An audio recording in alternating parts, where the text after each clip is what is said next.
नमस्कार दोस्तों, स्वागत है आप सभी का मेरे YouTube channel mind study point पे। और मैं हूं आपका होस्ट मयंक साव। और आज का हमारा वीडियो बिजनेस इन्वायरमेंट का है, जिसके अंदर हम लोग जानेंगे ग्लोबलाइजेशन के बारे में और साथ में जानेंगे इंडियन इकोनॉमिक के भी बारे में।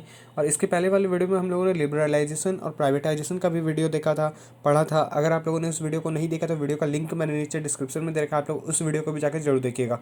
तो चलिए वीडियो में आगे बढ़ते हैं। वीडियो में आगे बढ़ने से पहले अगर आप सभी ने मेरे चैनल को अभी तक सब्सक्राइब नहीं किया है तो जल्दी से चलो कर दे सब्सक्राइब और प्रेस कर दिए बेल आइकन को भी, ताकि आपको हमारे आने वाले हर वीडियो का नोटिफिकेशन तुरंत मिले और आप उसे मिस ना कर सके। तो बढ़ते हैं आज के अपने टॉपिक की तरफ। तो चलिए आज कुछ नया सीख लेते हैं।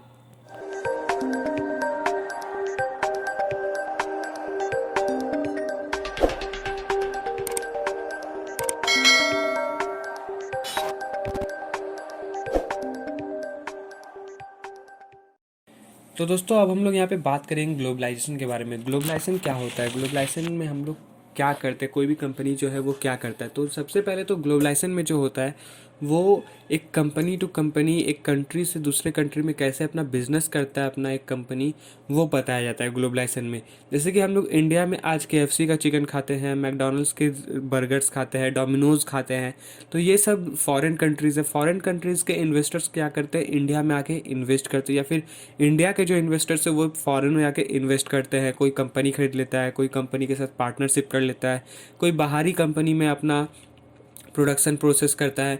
तो ये सब होता है। तो ये किस तरीके से होता है, ये एक ग्लोबलाइजेशन के माध्यम से होता है। अगर दुनिया में ग्लोबलाइजेशन नहीं आता तो यहाँ पे हम लोग ना मैकडोनल्ड्स के बर्गर खा रहे होते या फिर डोमिनोज के पिज़्ज़ा खा रहे होते, ना ही कोई इंपॉर्टेंट कार खरीद सकते थे, ना ही इंपॉर्टेंट कपड़े पहन सकते थे जो फॉरेन कंपनी से हम लोग के पास आते हैं और हम लोग उनका यूज़ करते हैं। मैं जिस फ़ोन पे, मैं जिस कंप्यूटर पे, जिस लैपटॉप पे, आप जिस फ़ोन पे या कंप्यूटर पे आप वीडियोस देख रहे हो, तो वो भी कहीं ना कहीं दूसरे कंपनी से आए हैं। तो वह भी एक ग्लोबलाइजेशन के तरीके से आया है। ग्लोबलाइजेशन सीधा हिसाब में यही हम लोग कह सकते हैं सीधे तरीके से कि जो कंपनी से हम लोग चीज़ें यूज़ कर रहे हैं, जो विदेशी चीज़ यूज़ कर रहे हैं हम लोग, उन्हें हम लोग ग्लोबलाइजेशन कहते हैं। हम लोग अपने लोकल एरिया में, लेकिन हमारे लोकल एरिया में वो विदेशी कंपनी का सामान हम लोग यूज़ कर पा रहे हैं, हमारे घर में है, हमारे घर में सभी को यूज़ कर रहे हैं। उसका सिर्फ एक ही कारण है, ग्लोबलाइजेशन। ग्लोबलाइजेशन क्या करता है, एक कंपनी क्या करता है, दूसरे कंपनी से, दूसरे कंट्री से इंटरेक्ट होता है, वहाँ के प्रॉब्लम्स से या फिर वहाँ के पॉलिसीज़ से, जो टर्म्स एंड कंडीशंस होते हैं, इस तरीके से वो अपना काम को बढ़ाते हैं, अपने बिजनेस को आगे करते हैं और अपना ग्रोथ दिखाते हैं और अपना प्रॉफिट ज़्यादा से ज़्यादा कमाते हैं। तो सबसे पहले ग्लोबलाइजेशन होता कैसे है और ये क्यों ज़रूरी है, और आज के टाइम पे ग्लोबलाइजेशन का क्या वैल्यू है। तो आज के टाइम पे दुनिया जो है, पूरा जो पृथ्वी है, पूरे जितने भी कंट्रीज़ है, सब एक दूसरे कंट्रीज़ के साथ डिपेंडेंट है।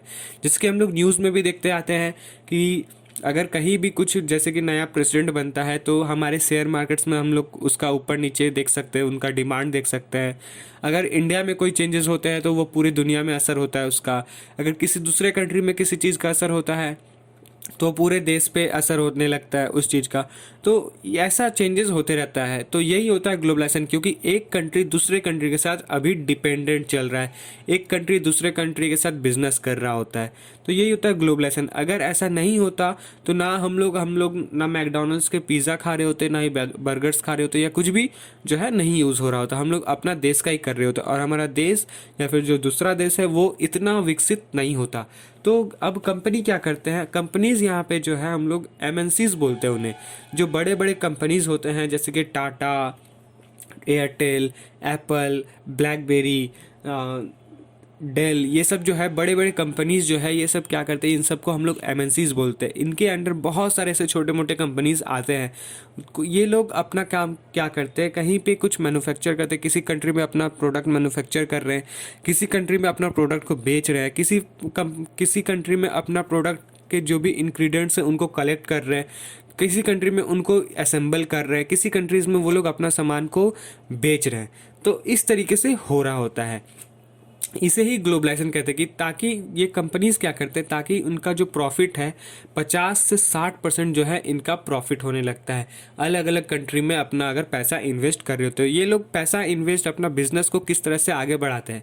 तो सबसे पहले ये लोग अपना बिजनेस को आगे बढ़ाने के लिए एक ऐसे जगह की ढूंढते हैं जहाँ का लेबर कॉस्ट जो है वो बहुत ही कम हो, बहुत कम पैसे में वो लोग काम कर सके। दूसरा कि वहाँ का गवर्नमेंट पॉलिसी बिजनेस को लेके क्या करता है, क्या सोचता है, क्या पॉलिसीज़ है, क्या टर्म्स एंड कंडीशंस है, वो देखता है। तीसरा कि वहाँ के जो companies, local companies, domestic companies जो हैं, डोमेस्टिक मार्केट्स जो है, वहाँ देखते हैं कि वहाँ पे वो मार्केट जो बनाएंगे, जो मार्केट वहाँ पे जो अपना प्रोडक्ट बेचेंगे वो बिकेगा या नहीं बिकेगा।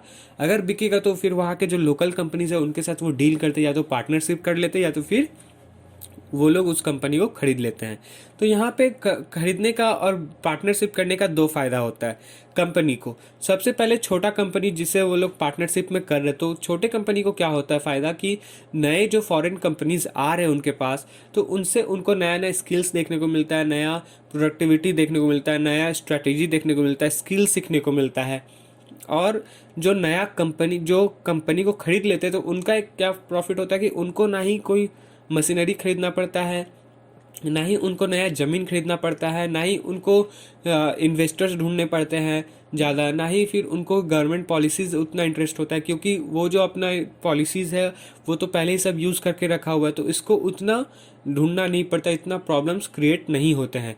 तो यही होता है ग्लोबलाइजेशन में कि बड़े बड़े जो एमएनसीज है वो किस तरीके से अपना बिजनेस को आगे बढ़ाते हैं। उसके बाद वो क्या करते हैं, छोटे छोटे प्रोड्यूसर्स ढूंढते हैं, जो लोग उनके उनके अंडर काम कर रहे होते हैं। जैसे कि कोई कपड़ा, जैसे मान लेते हैं हम लोग कोई किसी ब्रांड का कपड़ा पहनते हैं, डेनिम का पहनते हैं, और वो किसी दूसरे कंट्री का हम लोग इंडिया में पहन रहे हैं, तो वो क्या करता है, जो डेनिम कंपनी है वो छोटे छोटे प्रोड्यूसर्स को, डिज़ाइनर्स को ढूंढते हैं और उन्हें वो ऑर्डर दे देते हैं कि आपको ये प्रोडक्ट बनाना है, ऐसा टी शर्ट बनाना है, वैसा शर्ट बनाना है, वैसा जीन्स बनाना है। तो वो लोग अपना हिसाब से वो जीन्स, शर्ट, पैंट जो भी है बनाते हैं, और उसके बाद वो डेनिम कंपनी को आके दे देते हैं। डेनिम कंपनी क्या करता है, अलग अलग देशों में अपने जहाँ जहाँ उसका ब्रांच है वहाँ पे अपना शोरूम्स में अपना प्रोडक्ट को भेजते हैं, और हम लोग पब्लिक क्या करते हैं, उनके प्रोडक्ट को खरीदते हैं। तो हम लोग क्या कर रहे हैं, कंपनी को पैसा तो दे रहे हैं, लेकिन साथ में वो जो प्रोड्यूसर्स है, जो छोटे छोटे कंपनीज है, उनको भी पैसा दे रहे हैं। तो क्या फ़ायदा हो रहा है कि उनको भी प्रॉफिट मिल रहा है, इनको भी प्रॉफिट मिल रहा है। जैसे कि आज के टाइम पे हम लोग अमेजोन और फ्लिपकार्ट और स्नैपडील, इन सब पे देख सकते हैं कि इसमें अलग अलग n number of countries, n number of states, n number of लोगों से हम लोग जुड़ सकते हैं, उनका सामान को यूज़ कर सकते हैं। बहुत सारे ऐसे प्रोडक्ट्स हैं, हम लोग जबकि अपना सामान बेच सकते हैं। इस तरीके से बहुत सारे टर्म्स एंड कंडीशंस हैं जिसे हम लोग ट्रेड बैरियर्स बोलते हैं, कि ट्रेड बैरियर्स जब हटा देता है कोई कंपनी, कोई गवर्नमेंट जो हटा देता है, उसका ग्लोबलाइजेशन स्टेज बहुत अच्छा हो जाता है। तो अब हम लोग यहाँ पे ग्लोबलाइजेशन जो लिखा है उसके बारे में समझते हैं। Globalization of an economic means opening up an economy to the world economic when an economy removes trade barriers with the other foreign countries and free trade takes place between this economy and globalization। globalization जो है वो economic means है। Economic means के तरीके से बोला जाता है कि वो एक ऐसा ओपनिंग ट्रेड मार्केट है जहाँ पे वर्ल्ड जो है अपना एक दूसरे का इकोनॉमी अच्छा करने में, बनाने में तुला रहता है। वहाँ पे ट्रेड बैरियर्स जो है गवर्नमेंट के, उन्हें हटा दिया जाता है ताकि फॉरेन कंट्रीज़ जो है आके अपना इन्वेस्टमेंट इंडिया में दे सके, या फिर इंडियन जो है वो फॉरेन में जाके दे सके। तो ये सारे होते हैं। तो इनके बीच में जो भी संबंध होते हैं अच्छा होने लगता है या तो ख़राब होने लगता है। अगर कंपनी नहीं देता है, अगर वहाँ का गवर्नमेंट पॉलिसी नहीं देता है कि नहीं तुम आके नहीं बना सकते, नहीं यूज़ कर सकते, नहीं मार्केट कर सकते, तो उनके साथ रिलेशन ख़राब हो जाता है। लेकिन हालांकि ऐसा नहीं होता है, ऐसा बहुत ही कम तरीके में देखा जाता है।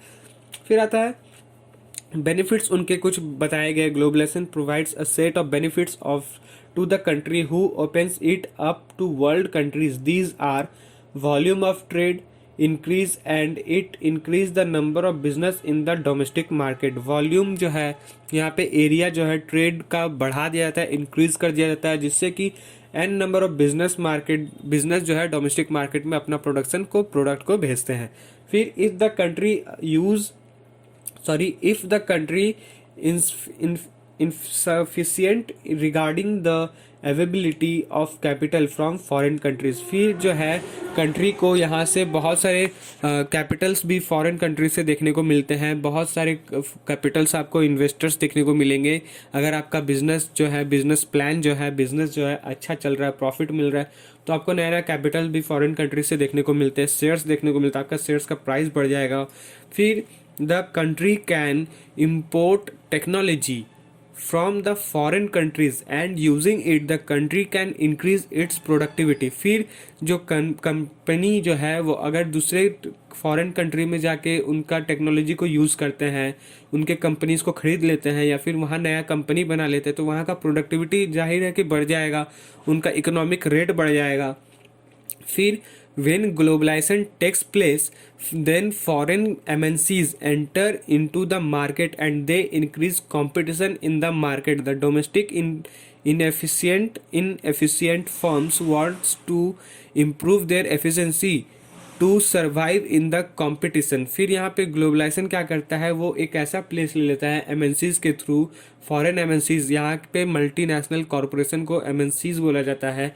तो यहाँ जो फॉरेन एमएनसीज होते हैं वो लोग जब मार्केट में आते हैं तो इन लोग का जो कंपटीशन है, डोमेस्टिक मार्केट हमारा जो है या फिर हमारा कंपनी जब दूसरे फॉरेन में जाता है तो हम उनका वहाँ का जो डोमेस्टिक मार्केट है, डोमेस्टिक यानी कि लोकल मार्केट होता है, वहाँ उसमें कंपटीशन मिलने लगता है, उस मार्केट में कंपटीशन बढ़ जाता है और वहाँ पे सरवाइव करना बहुत ही कॉम्पिटिटिव तरीके से हो जाता है। अगर आप अच्छा प्रोडक्ट दे रहे हो, अच्छा सर्विस दे रहे हो, तो फिर आपका कंपनी चलेगा, एफिशिएंसी तरीके से चलेगा, और नहीं दे रहे हो, नहीं आप लापरवाही कर रहे हो, तो फिर आपका कंपनी जो है नहीं चलेगा।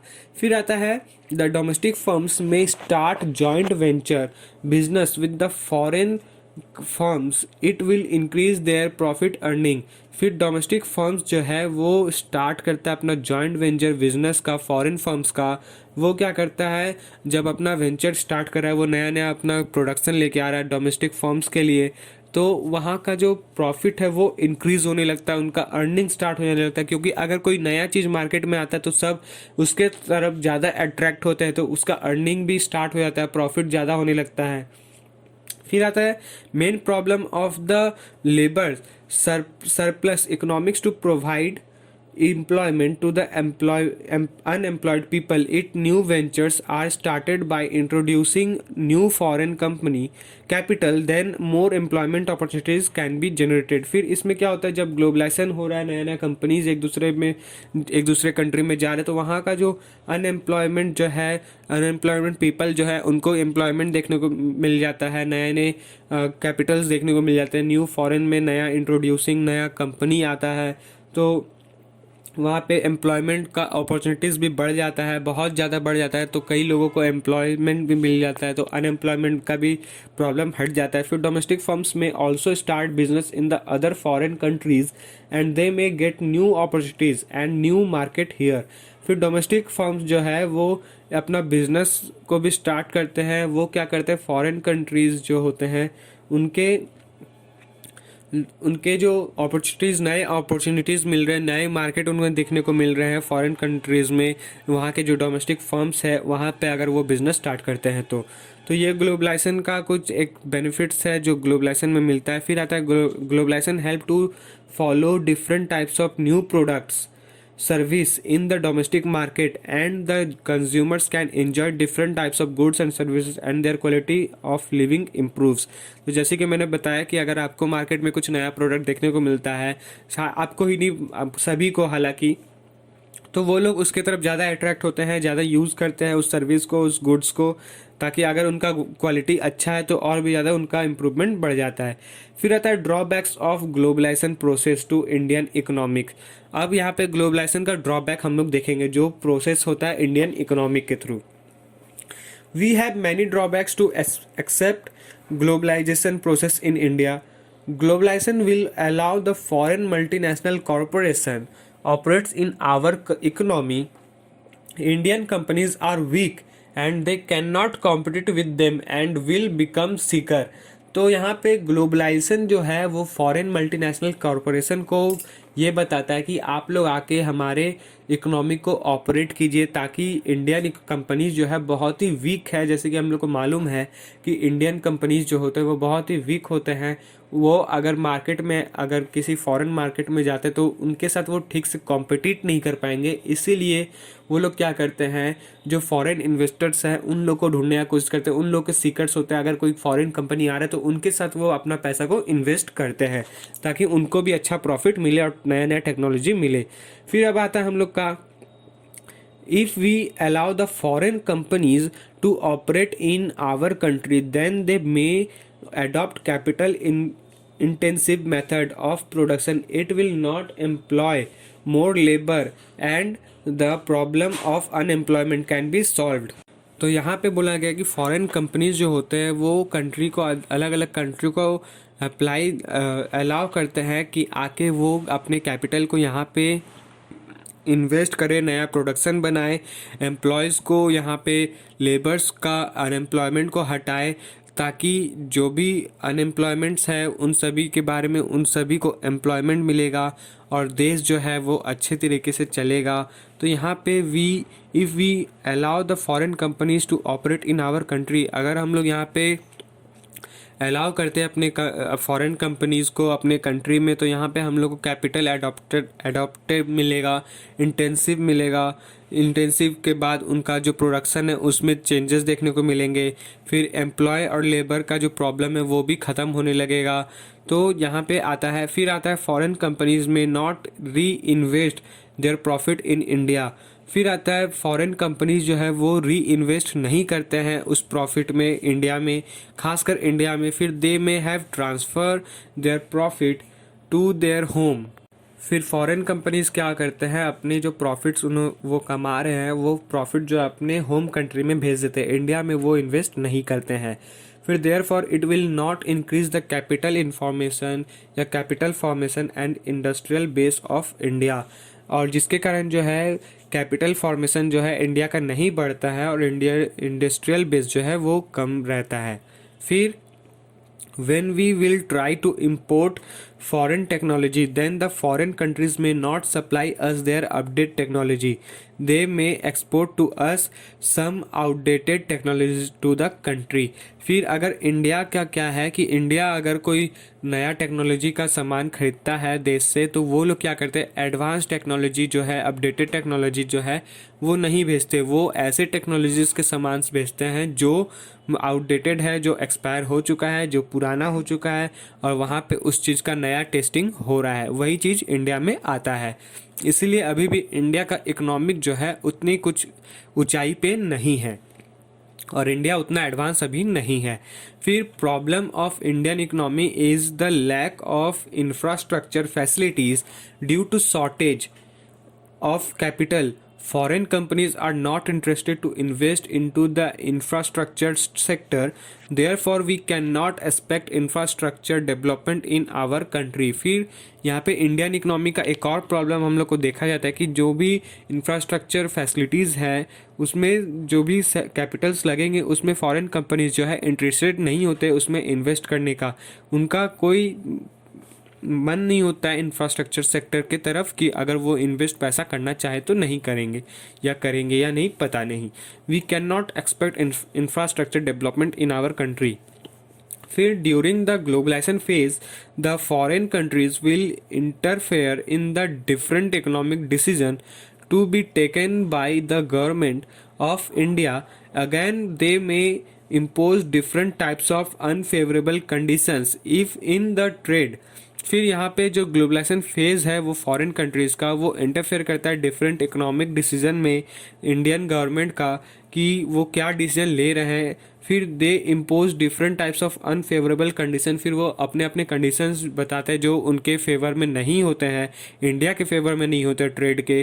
फिर all this will go against the welfare of the business environment of India, और फिर वो लोग जो है इंडिया के वेलफेयर बिजनेस इन्वायरमेंट के तरफ के अगेंस्ट हो जाता है कि नहीं, मुझे इस कंपनी में इस देश में पैसे इन्वेस्ट नहीं करना है, अपना प्रोडक्शन नहीं बनाना है।